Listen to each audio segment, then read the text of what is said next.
now we will move to the next section, which is redefining social impact in the digital age. I think from the conversations we've had so far, we have set the tone of the importance of social impact, which is now getting more acknowledged. We started with Cedric, who talked about how blockchain can impact or can create an impact in the social impact area. We then had Sharvani, who spoke about toilets and open defecation problems which are there, and how they're using technology to reach out to people across the globe.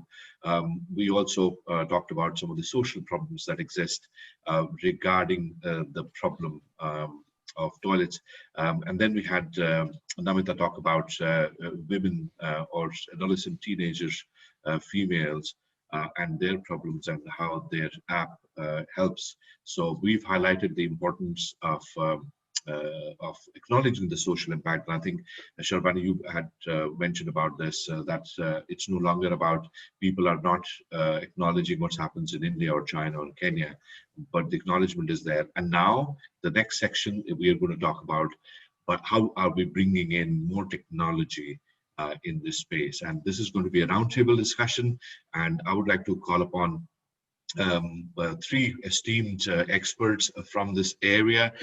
So the first person is Lisa Beichl. She is the founder of Transparent Borders LLC. She's based in the United States. And we're going to go through an introduction just in a couple of seconds. Our second panelist is Rajesh Rai. He's the co-founder of Sahoja. He's based in the UK.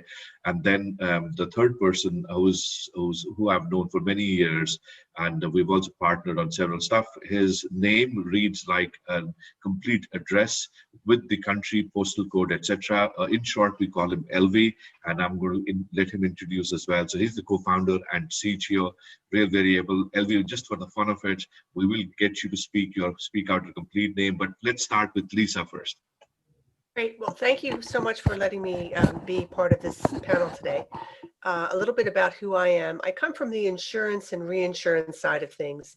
So I started my career in the United States in the finance department of Blue Cross and Cigna, and then moved to Europe and worked at actually for United Healthcare, Allianz, and Munich Re, as well as Swiss Re. So I have a lot of experience in the private sector to try to understand what makes a profitable health insurance or reinsurance portfolio. When I returned to the US, I started working more on the development side. So that led me to projects with USAID, UKAID, or DFID, and the GIZ in a variety of different countries, from Nigeria, Uganda, Georgia, Jordan, most recently in Afghanistan. So my company does two things. We have certainly the consultancy component of it, but there are two digital tools that we've built because we've noticed that there's such a lack of data in the health insurance and reinsurance space. And what I liked today about some of the other presentations was you talked about collecting information and blockchain, but we also, and that tells us a little bit what's happening at the highest level, at the corporate level. But what we try to focus on is how do all of these programs impact the actual individual? And we think that's very important. So in Jordan, we developed a modified underwriting tool. It's a health underwriting tool, but it also includes social determinants of health. So we can measure health literacy levels. We can measure the presence of multiple comorbid conditions. And we also built formulas into the underwriting tool itself so that we can measure future comorbid conditions, so that a government without any claims data or with very limited claims data can have a good understanding of what the risks look like today geographically. So we've completed that underwriting methodology. Unfortunately, our project was canceled due to COVID, but we have sufficient data to demonstrate a proof of concept, and we're working on publishing those results now. So we think that has great potential for all of the countries that I've worked in Nigeria, Uganda, Georgia, and Afghanistan might be a little complicated, but anywhere there's no data for you to really understand what's happening at the individual level, this type of a tool for at least at the government level would help. The second tool that we've built, which I think is very interesting, is especially regarding sustainable development goals and ESG investing, is the Monitor. So the Monitor is it's a country-based tool that helps multinational companies measure what the risks look like at a country level. And then we have AI tools that have been built behind that so that we can measure what the company is doing to mitigate these risks, for example, labor law gaps, and then how are the programs that they're implementing actually impacting and helping the employees. So our focus is really on understanding how any programs or social programs, insurance programs or wellness programs or corporate social responsibility programs are actually impacting the employee, because that's ultimately what they're trying to do. So that's a brief overview of who I am and what we do.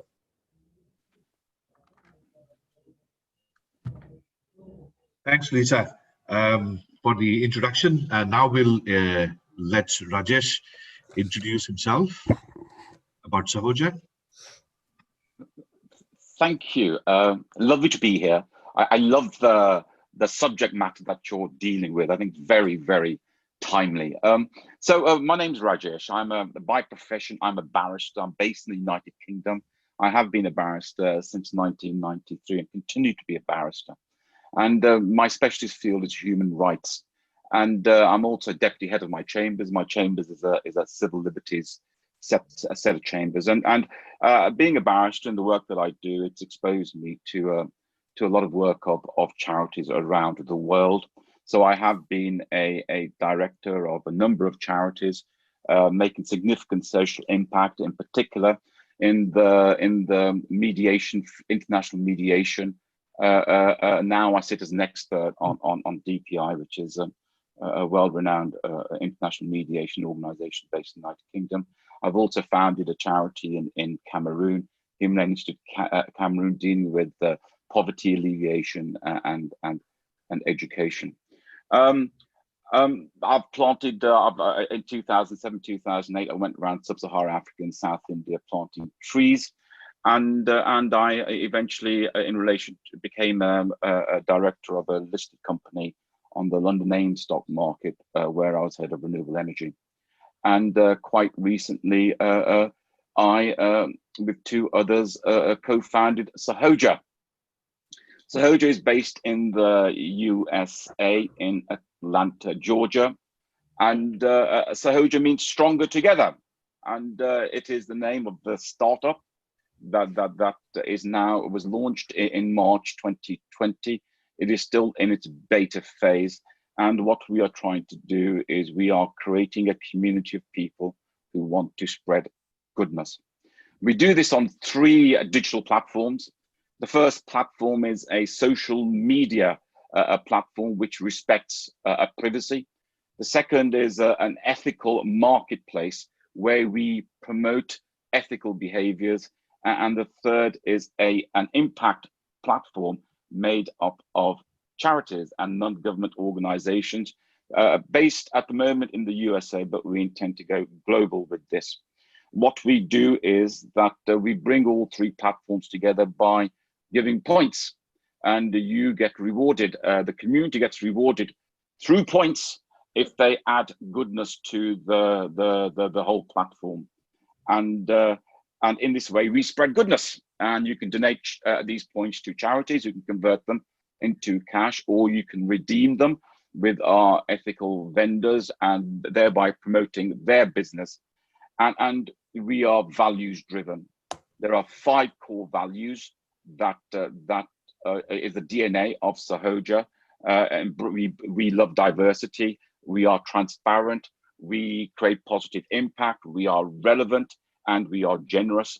And there's 8 specific causes that we support: peace and well-being, education, poverty alleviation, women's empowerment, rights of children, community building, and sustainable natural world. And it incorporates almost 13 of the sustainable development goals, these 8 causes.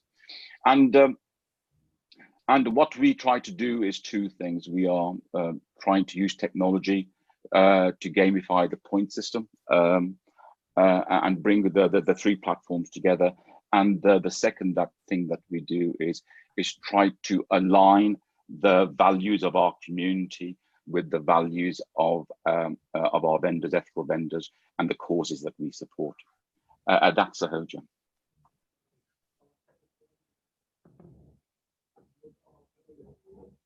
Thanks, Rajesh, for the introduction, and we'll obviously talk some more about the wonderful work that you're doing. Now I would like to call upon LV. LV, let's start with your name, which I keep telling people about how long your name is. I use that example across the globe. And then, of course, we'll talk about your company. And one of the things I must say, ladies and gentlemen, I've known LV for many, many years. He has been kind of my walking, talking encyclopedia when it comes to the world of technology. You know, he has given me so much insight into blockchain, into artificial intelligence, into IoT. You know, I would say hardly there is any technology that he doesn't know about. He himself is invested in a number of startups as well. So, and I've known him for years. That's the reason I can kind of say what he's about. So, ladies and gentlemen, let's welcome LV. Thank you, Anirvan. It's almost like 17 years now completed our association. So as you know, as I say, right, you know, my name is the icebreaker in most of the meetings. So my full name is Lakshmi Venkat Raghavendra. And normally the NRU is N-A-R-A in the Indian context, but NRU is the Sanskrit part of it. So that adds a lot more complexity. My SSN took 3.5 months because of my name when I was in US, you know, for that to be, you know, fit into the overall data length. When I was with my first company, they had to extend the data limit to fit in my name. So that's how much problematic you know, my full name is. But you know, I love it. It's a wonderful name, which has so many gods, you know, the Indian gods in it. So over the period of the transformation, the name became Lakshmi Venkat, and then, you know, finally I settled on LV.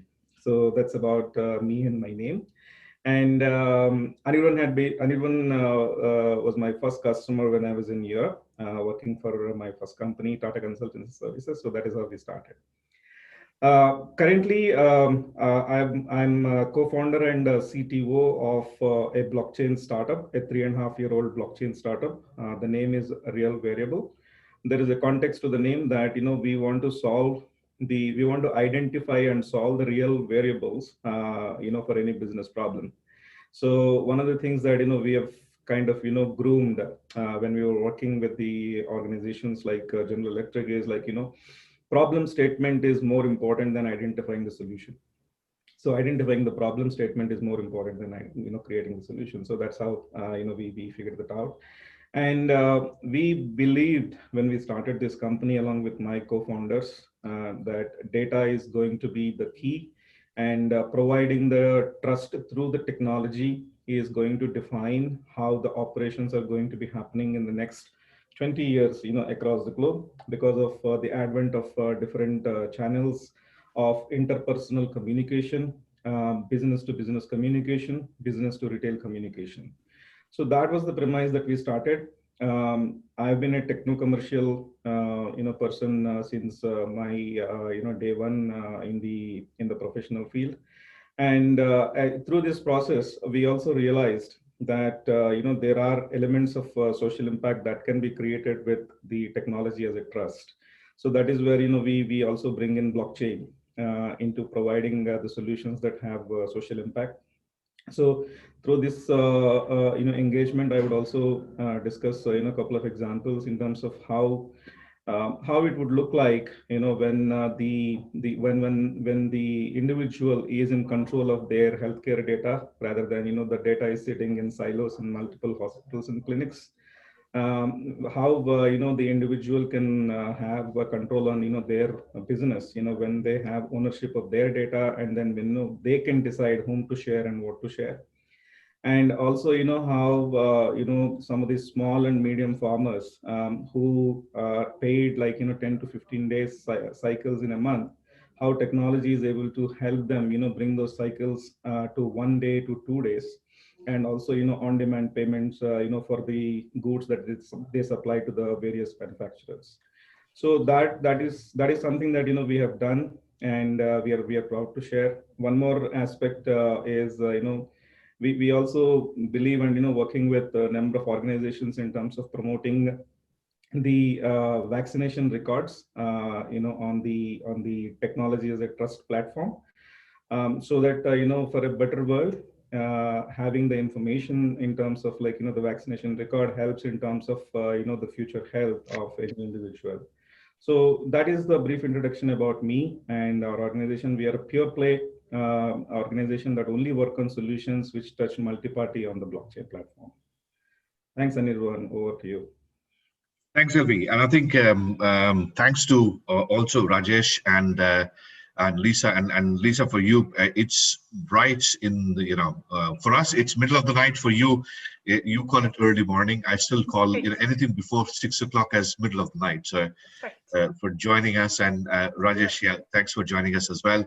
So let's get started with the proceeding. I think the first one is literally about the topic, which is redefining social impact in the digital age. And as I mentioned earlier, so there is, in general, especially in the last couple of decades, there is more acceptance, more recognition of wider social issues and wider social impact issues. It's only recently that we also have started seeing new technology have started making inroads into the social impact area. Because in the past, it was more to do with social impact projects. Yes, there was usage of technology, but it was more the industrial technology. But now, as especially in the last few years, we've seen digital technology being used. So let's start with Lisa. The work that you do with the healthcare records, and especially the digital technologies. What's your perspective on the topic itself? So I think what I'm seeing is that there's an increased interest in, corporations and governments are interested in getting general information. So taking this to the individual level is becoming a little more complicated. We see things like social audits. There are a lot of different programs that corporations put in place to ensure that they're meeting the requirements to be a sustainable organization or to be corporate social responsibility. But I think the next step is going to be taking that to the individual level and using technology to get data from the individuals, either at a government level or a corporate level, to make sure that these programs are actually having the social impact that they expect. So I see an increasing movement toward using technology to collect and really data mine to try and understand what programs are having the positive effect, having a positive effect, and those which are not. Thanks, Lisa. Rajesh, your perspective on the topic. Yeah, do you know the whole genesis of Sahoja? Actually, it's rooted in yoga and the yoga philosophy. And what we asked ourselves is, what will yoga look like in 30, 40 years? And this is not asana, actually. It's just, what will the philosophy of yoga look like? And we'd realized that we will all be living in a digital age, that there's this new reality that's being created. And the reality is digital. And how do we create the philosophy? I just call the yammas. How do you translate the yammas, which is very human, to and transfer that onto a platform which is digital? And this is where things become interesting, and that's why we are our values form the DNA. And this is the thing about technology, that we realize that the technology is, of course, important. Especially technology has made there's a revolution, a technological revolution in terms of communication, in terms of energy, in terms of transport.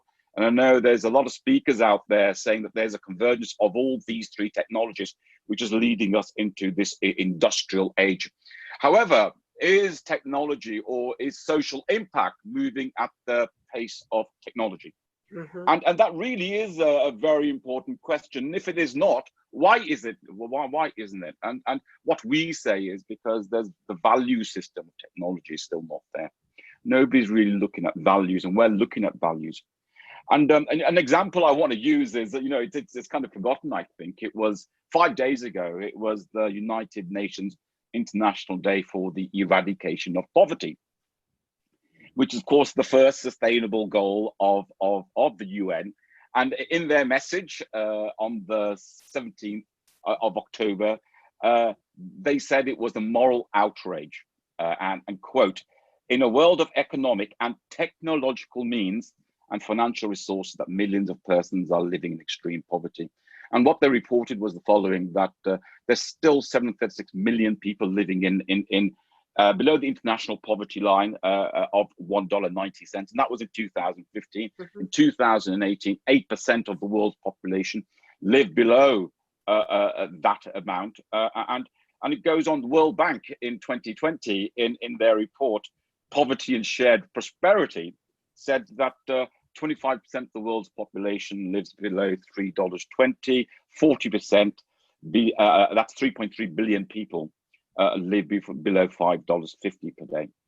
And what becomes kind of interesting is that because of COVID, the World Bank in their report on 7th of October 2020 said that they are of the view that 150 million people, additional people, will fall below the extreme poverty line because of COVID. That's an increase of 20%. I then started looking at the Forbes rich list for 2020. And what I found is quite interesting was that in March 2020, 4 of the 10 richest people in the world made their fortunes through tech, and their total value, personal value, is $205 billion. And 7 months later, because of COVID, now we have 7 of the 10 richest people in the world from the tech business. Their combined wealth is $700 billion. That's an increase of 50% in wealth through tech. And what we've seen is a fall in the number of people going to poverty by almost 150 million people. And that's there's a mismatch there. And I think when you say technology, what do you mean by technology? And I think technology so there's that kind of broad technology, but there's other types of technologies which are looking at things like, so what is it that you value? What is it that communities want? And I think that's where things get quite interesting now, especially blockchain, for example. I think blockchain does it really well. The idea of gamification, where you are actually addressing a community's needs, who values things, quite differently. So I think the United Nations, when it looked in its message for 2020 in relation to eradication of poverty, they say that the people who are most immediately affected by the impact of poverty tend to be the ones who act most on it, but you never hear about it. And so what they are doing is they are applauding and saying that these are the people that should be supported and we should be showing their efforts. And this is an example of where technology becomes quite interesting. So there is a revolution, that's a technological revolution going on. And it is to be said that whenever there's a technological revolution, it always follows quite historically with an adverse social impact. And we need to be careful that in this technological age, that there isn't, as there was in the last 2 industrial revolutions of the last 200-300 years, an adverse social impact that we are still dealing with today. And so, yes, technology is great, social impact is great, but I think it requires a lot more consideration and thought. Thanks for sharing those details, Rajesh. I think that's extremely important. And in fact, that's the actual reason why we thought to have this topic as the last topic of the year as well, because we still find the gap between the two still huge. And the data that you shared about the 7 richest people, of the top 10 are people based on technology. And this technology is not about defining industrial scale hardware. This is more to do with digital and the new age, technology, AI, data protection, sharing of data. Data is kind of the new gold, as people are calling it. So, but that's an excellent start. LV, over to you, your perspective. Very interesting point you brought out, Anirvan. Like, the technology which had defined the industrial age, and why it is not being able to apply to the social impact, on a scale, right? So one of the things that we always see with technology is that most of the entrepreneurs who run the technology, not their fault, look at monetizing, what they're doing, right? Because that is, I mean, people run businesses. Businesses means, they go with certain rules and, certain laws and then, certain expectations, right? But with the technology becoming, so affordable now, and with the new age compute, and then, the new age storage becomes being very, very affordable. I think there is a possibility, and there is a opportunity at scale in terms of looking at how the social impact scenario can benefit from the technology, right? But what we believe is that identifying, like, what is the impact that we are going to create, what is the measure of that particular impact, and then whether the current technology can still fit into a commercial model to be able to assess that impact. One of the examples that I can say, the small scale dairy farmers, who produce milk, and then who supply the milk twice in a day. They make about roughly $10 a day, and then they wait 15 days so to be able to receive their $150 worth of supplies. Now for them to be able to, like, have the feed, and then the medicines, and rest of the thing that they have to go for the cattle, they adopt multiple ways of, like, borrowing the money from different means, at a different rates of interest, and if they need, and any family support that is required. For them, if you're able, and we were able to tell them that we will let you get your $10 every day, you pay us a cent or two, right? Rather than paying somebody something, so that they're clear. They don't have to go to the money lenders in terms of getting the money when they need, and they're also, like, self-sufficient. They don't have to depend upon somebody to be able to come in. And is that 1 cent helping us? Are we making profit out of this 1 cent? Probably not in the initial days, but as we build the scale, as we build the volume, that 1 cent is going to translate into quite a huge amount of revenue for us. So I believe that definition of the social impact, and then, like, how do you bridge the commercialization of technology for the social impact, is going to pave the way in terms of how we are going to create social impact. That's my take. Yeah, I think you've raised a very, very good point, LB. And in fact, you and I, we've spoken about this part quite a lot as well. We genuinely see, and this is again for the wider audience. And by the way, I'm kind of switching hats between being the moderator and also becoming an expert panelist, with permission from Rajesh and Lisa, of course. What we often see is people are not being able to combine these two forces together, and what we see is there are two sort of points in between. One is a general awareness of technology. I think more and more people are getting aware of that. But the second part is the relevance of technology with what you do. Okay, that's where there is still a huge gap. So, for example, I can say most of the work, most of the people who have joined us today, in their own work, there is a role that an AI can play, that an IoT can play in their role, but most of them probably don't know what role that would be. And the second point, which is kind of the two in between, is if I had to bring this into my own solution, what sort of resources would I need? Which is money-wise, skill set-wise, so the relevance and the resources. And these two combination, there's still a huge gap of bringing in technology versus the social impact of bringing in technology versus the industry that we need. Now, one of the questions that which we got asked was about influencer marketing. And what we find, especially in the digital age, because as Divyan in the morning had said, about 4.2 billion people are active online, about 2.3 or 2.4 billion people are active on Facebook. how many social impact projects or apps do you come across on those platforms? Okay, on a day-to-day basis, and that, reflecting on Rajesh's point, which is the gap. People have not figured out an additional layer of problem, which is how to do marketing in this connected world that we live in. So this is kind of, I thought I'll bring it in the mix of things. So with that, my next question would be kind of extending on that.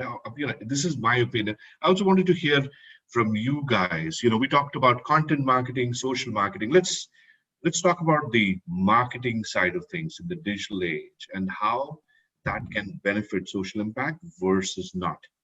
So LB, maybe we start with you, and then we'll ask Lisa. Sure. So anything that we talk about marketing and the social impact will have to go hand in hand in terms of people understanding what exactly is the impact. I try to drive this point very, very carefully, right? Because the problem that one person in a particular state in a particular country faces is not the same as others. Yes, there are problems that can be really, really generic. Like if you see the kind of awareness that was created about the girls and the women using the sanitary pads, and then what is the benefit that they can get out of it. It was a huge movement in India, and that was possible only because of the social media marketing. And then some of the large corporate houses taking a lot of money out of their CSR in terms of promoting this, for whatever be the reason, but yes, they have promoted, right? And it was a huge success. So the social media marketing about the social impact has to be very, very pinpointed, I believe. It has to be like how Facebook or how the rest of the marketing platforms do a point in marketing. Today, if I search for social impact on Google or any of the other place, I do not get any ads related to what are the possibilities in the social impact, how I can contribute. I search for a camera, I get 10 ads in terms of this is the camera that you can purchase, this is the camera that you can purchase, right? So that is one of the things that we have to look at. How do we create this ecosystem in terms of promoting the awareness through multiple digital channels. People are connected, people are consuming information. But if you're able to create a scenario where they can consume this and then it hits their point, I'm sure there is a point of adopting, and there is a point of interest that gets created. Thanks, LV. And before I move to Lisa on the same question, I would also let the audience know that you are more than welcome to ask any questions through the Q&A button, and also put your comments in the chat. We also want to hear from you, get your reactions. Our roundtables tend to be a lot more interactive in general. So feel free to post your comments on the chat. So yeah, Lisa, kind of the same question to you, and especially because you work closely with the government and as well as personal data in the health tech area. What's your take? So I think that there are a couple different issues. One, and let me talk about the corporations to begin with. There's not a strong awareness. I think when Nestle, for example, or Hewlett-Packard go out, they're looking at their health benefits. They're looking to make sure that they're meeting all the requirements. And they have one area that looks at that. They have a corporate social responsibility on the other side. That arm is looking at the UN SDGs and so forth. And they're not linked. So I think that part of the challenge that I'm facing, at least, is, or we are facing, is creating an awareness that this is an issue that they want to look at differently. So right now, at least at the corporate level and even for governments, there are a lot of silos in place. So it's very difficult to know who to contact or how to even begin marketing this concept at a much higher level. They go to, at least the multinational companies go directly to their brokers. And as long as they're meeting the requirements at a government level, they feel that they're safe. Let me give you an example of why this is so important, particularly for large corporations with a lot of money that are not aware of the issues that their employees are facing. I was on the phone with a human resource manager for from the US and in China for a very large IT company based in the United States. And they, so all of their benefits are meeting the requirements at a country level or at a government level. But the health insurance that they offered the employees for a supplemental health insurance was not cashless. And that meant that each line worker had to prepay for their health care before they would get the money back 3 months later. That's a huge issue. So you have individual people working on the line. They want to take care of their family. They don't have a lot of money. And if they need chemotherapy, well, they have to pay for it out of pocket. So we asked the head of HR in China, so has anyone ever asked to borrow money to pay for their health care? And she said, yes. So what do you do? Well, sometimes we lend it and sometimes we don't. So that's a big issue. And it's an issue that a lot of companies are not even aware of because they're so focused on, are we meeting the government requirements for the benefits that we're offering? And that's why I think part of this process of marketing is to increase awareness at the corporate level and at the government level that there are tools, especially large corporations can put into place. So in this specific example, in our AI, what we do is we say, if health insurance is not cashless or supplemental health care is not cashless at a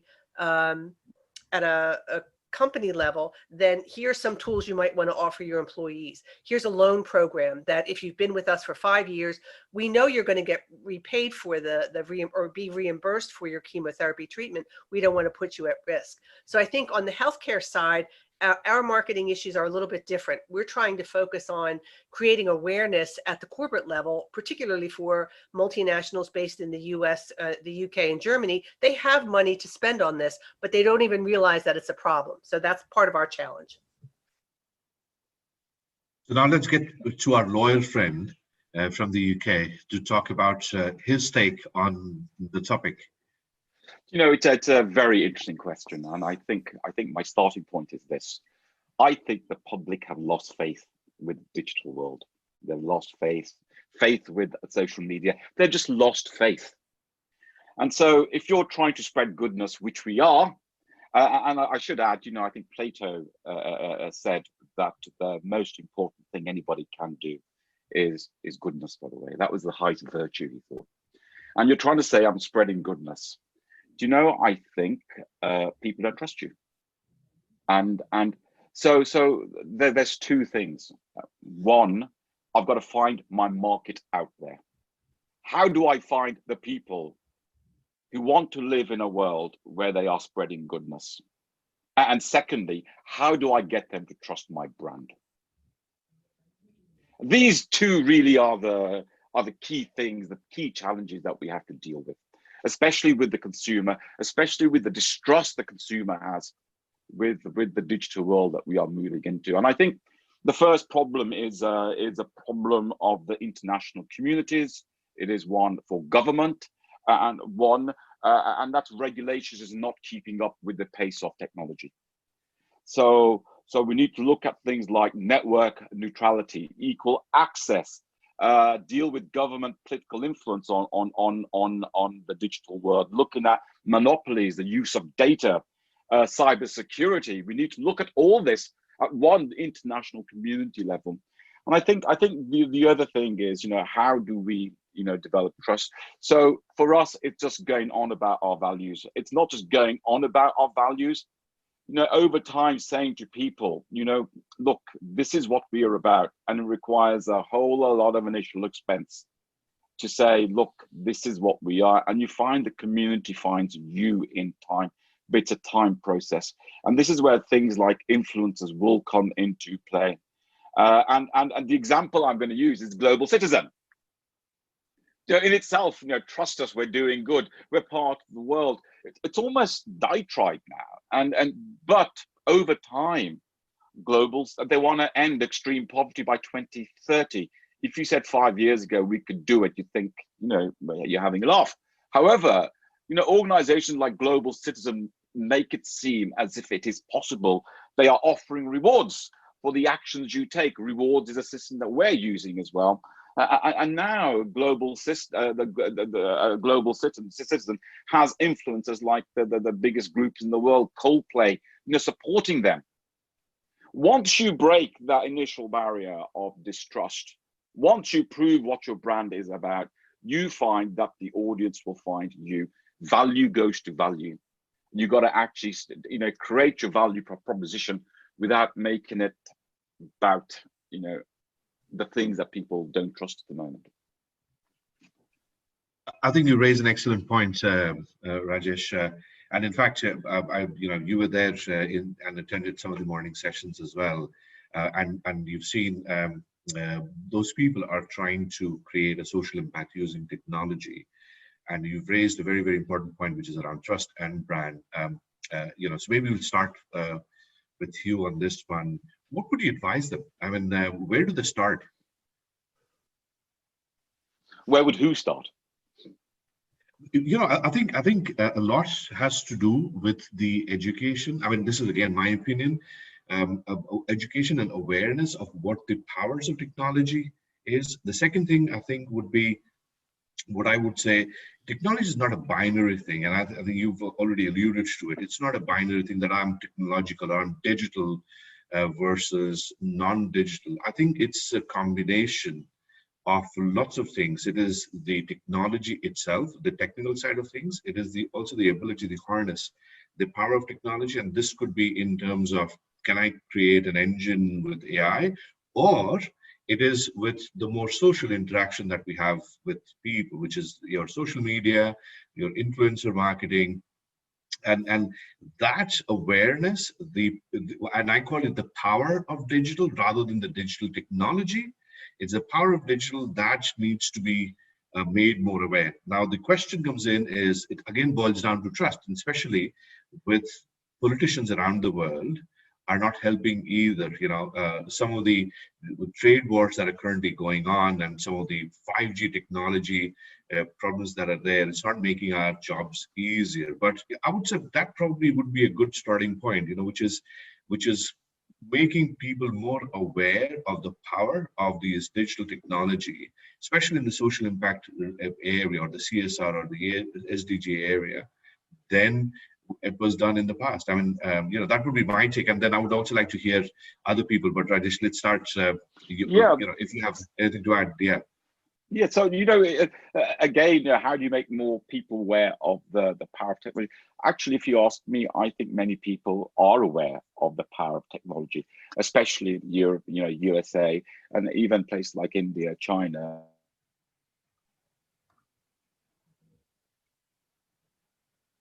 I guess we probably lost Rajesh due to technological advances. The technology company was probably not as aware as about his presence. LV, you're still there. Or Lisa, you're there, right? So, LV, maybe you can react to that. Rajesh is back. Rajesh is back. Sorry, Rajesh, we lost you. Technology guys heard that you said they are aware. So. Yeah, we've got to be careful. But that's the point. I think people are aware of in fact, I think people have become, many people are actually, the views of what you can achieve with technology is probably exaggerated now. They think you can do a lot more with technology than you actually can do. And they don't understand the hard work and effort that is required in, say, for example, a coder just doing the work and making things happen. But how do you deal with the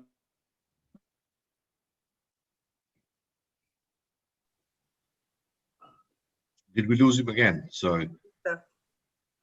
Okay. So LV, maybe you can share your points. So Rajesh, we'll come back to you. Don't worry. Let's, LV, over to you.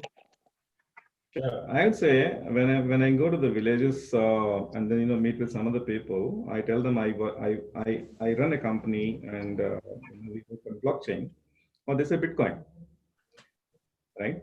So the awareness is there. So the technology awareness is there, and it is how the marketing that has happened about this one. That is how the awareness was created about that, right? It was one of the exciting things that happened probably in the last 3-4 years. People understand blockchain as Bitcoin, even to the root level, right?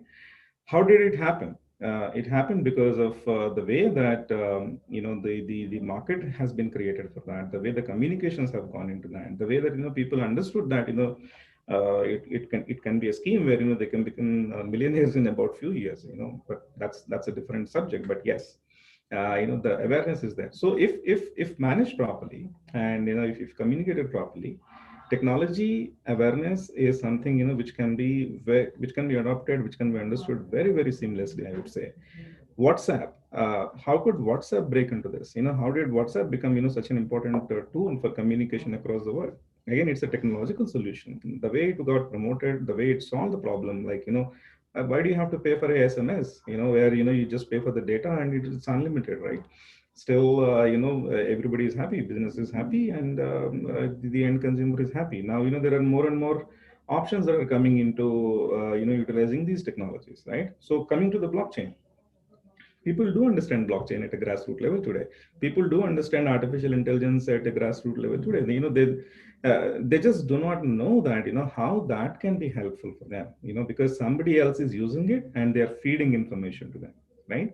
So the people have become consumers of information rather than the people have, but what I believe is that the people have to become the decision makers in terms of, like, you know, how do they want to use that information, right?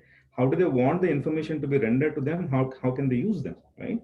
If you look at, you know, the artificial intelligence playing such an important role, you know, in terms of looking at, you know, the crop cycles, in terms of looking at, you know, how the crop rotation can happen, and, you know, how, you know, feeding the water to the crop, you know, at a certain times can help it, right? So these are all wonderful things. And then, you know, if you today, if you look at some of the examples in the emerging markets, technology is being used in terms of, like, you know, protecting the fields, you know, protecting, you know, the premises, you know, wherein people had to go in the night in terms of, like, you know, making sure that, you know, their fields are fed with water, because, you know, the electricity is only available in the evening or nights, right?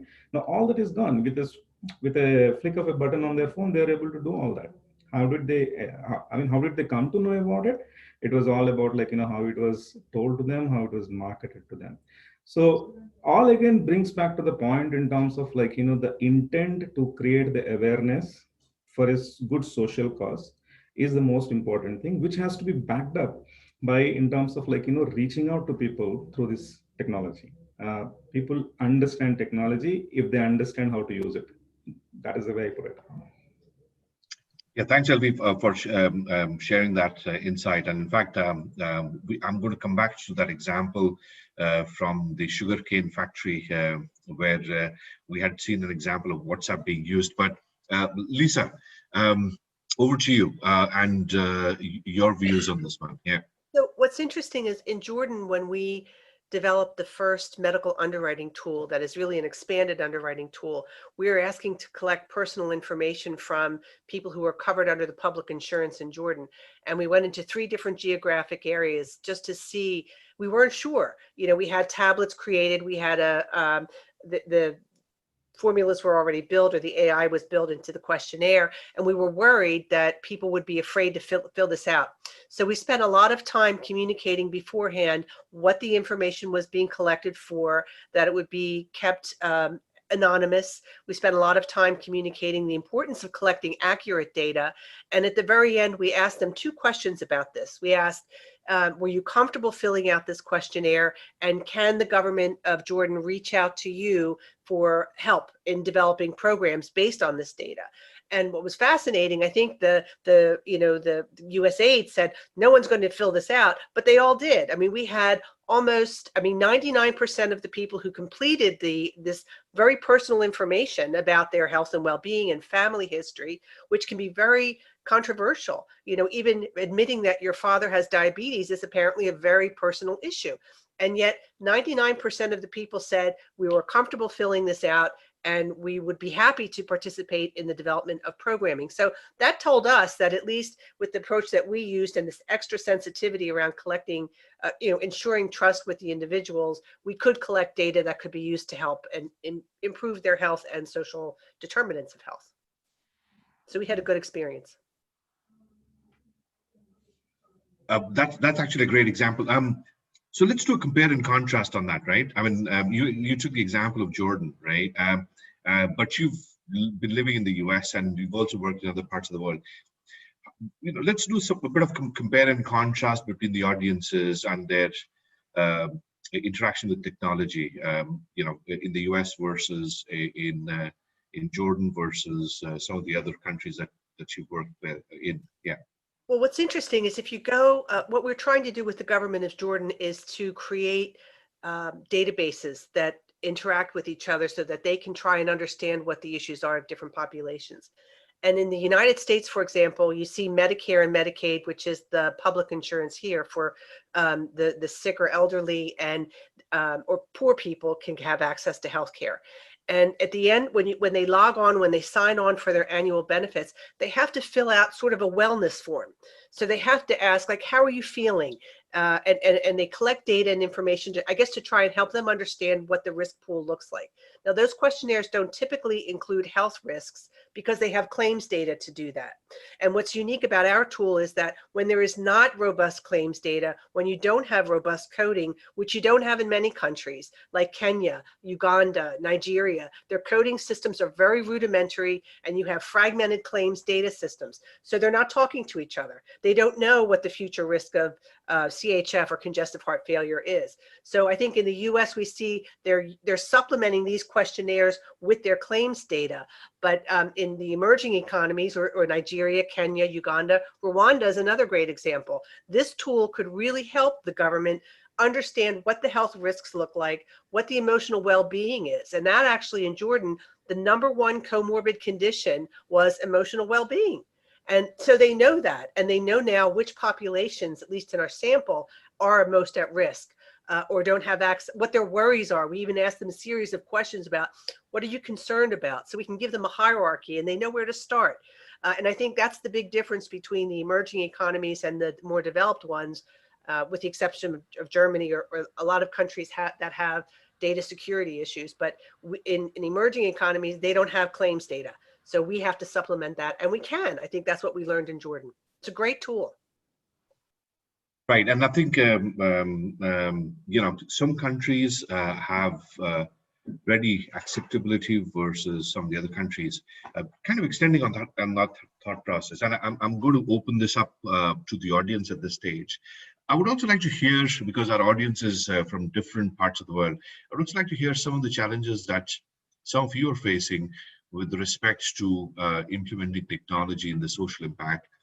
Could be you could be directly involved in that, or you may have heard from the others, And so let's get some audience responses to this. And by the way, if the audience has any questions for our panelists, this is also the time that you can type in the questions, or you can in the Q&A button, or Q&A box, or the chat box. So let's do it now.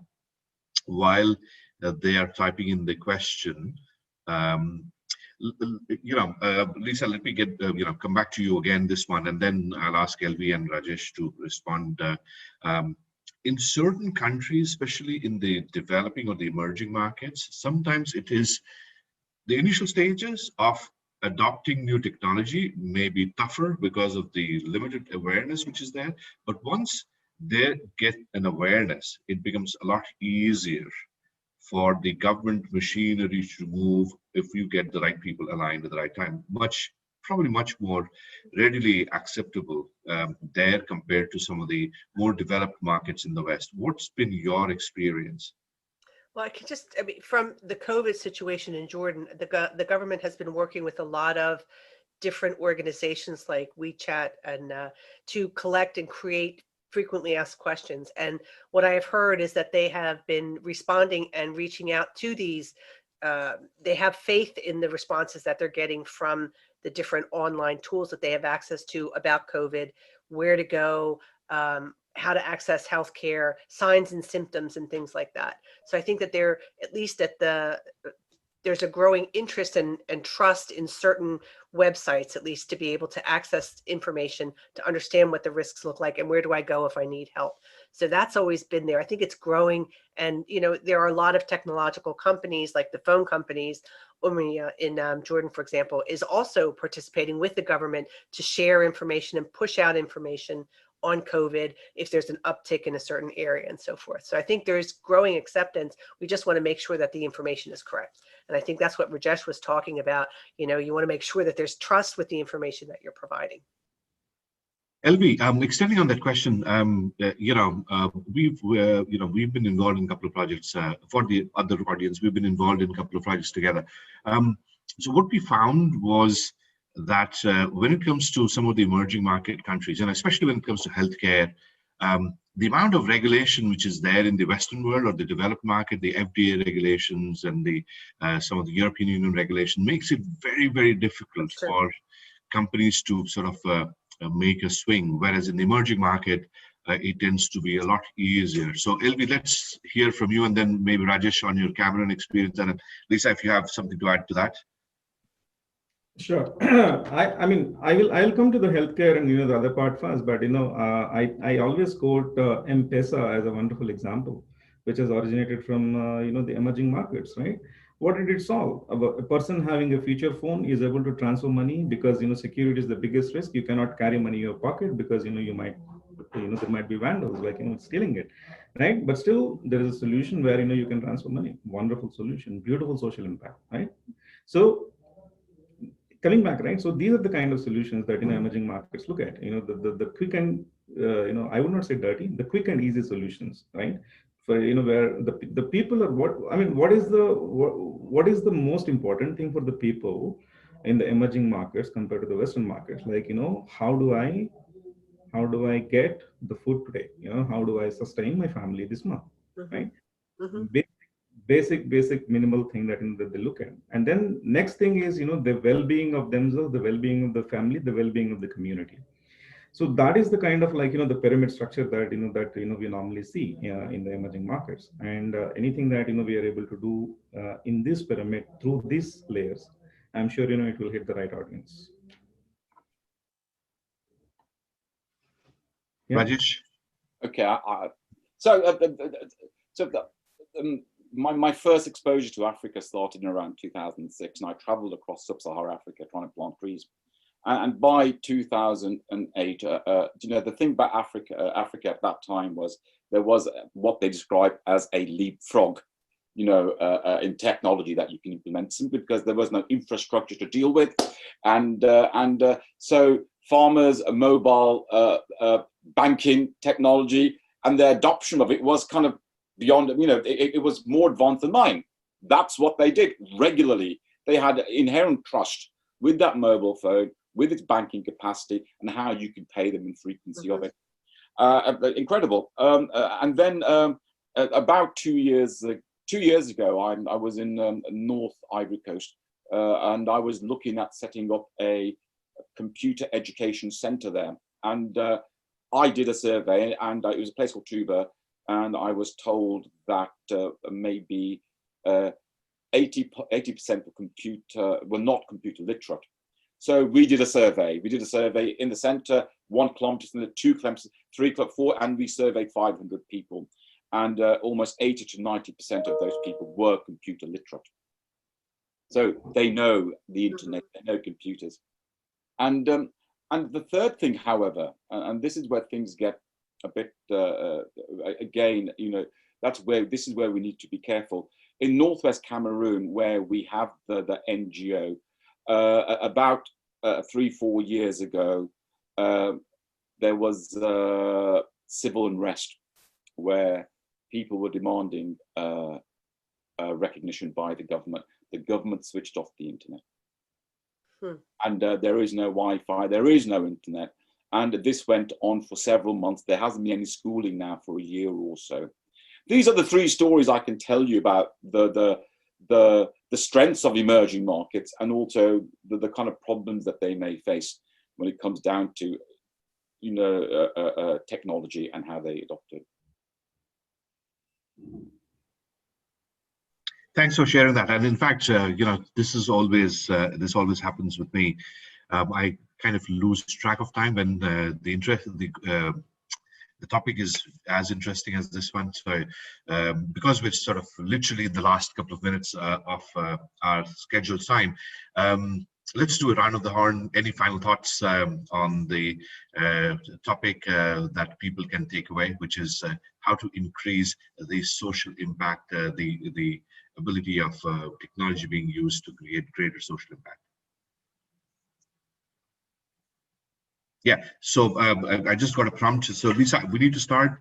I think from our side, the most important thing is to help employers, multinational companies, and governments be aware that there are tools that we are developing that can be used across a variety of spectrums to better understand what the social impact of any program that you're offering is doing to the individual level. And I think that's what's missing today. If you look at the SDGs, they're all about what are the companies doing. The social audits are about what are your processes. And these are great, but we want to make sure it's filtering down to the individual level. And I think this would add a great, actually give the opportunity to measure the social impact of these changes in place. So I think we need, at least from our side, greater awareness of the tools that are available. Thank you, Lisa. Rajesh. I mean, all I'm going to say is bring a meaning to your life. You know, really live a meaningful life, and the sharing economy. Technology is making it happen where you can live true to your values. It's out there. Find it. Excellent. And finally, LV. 5 minutes of your time every day. Think of how you can add value to the social impact cause. Think how technology can solve it. Spread it, in different forums in terms of, this is how it can be done. That is how it can be done. That is the first step that anybody could take, I would say. Thank you. And I'll also take this opportunity to just show around the room with our production team who have been prompting me so far. So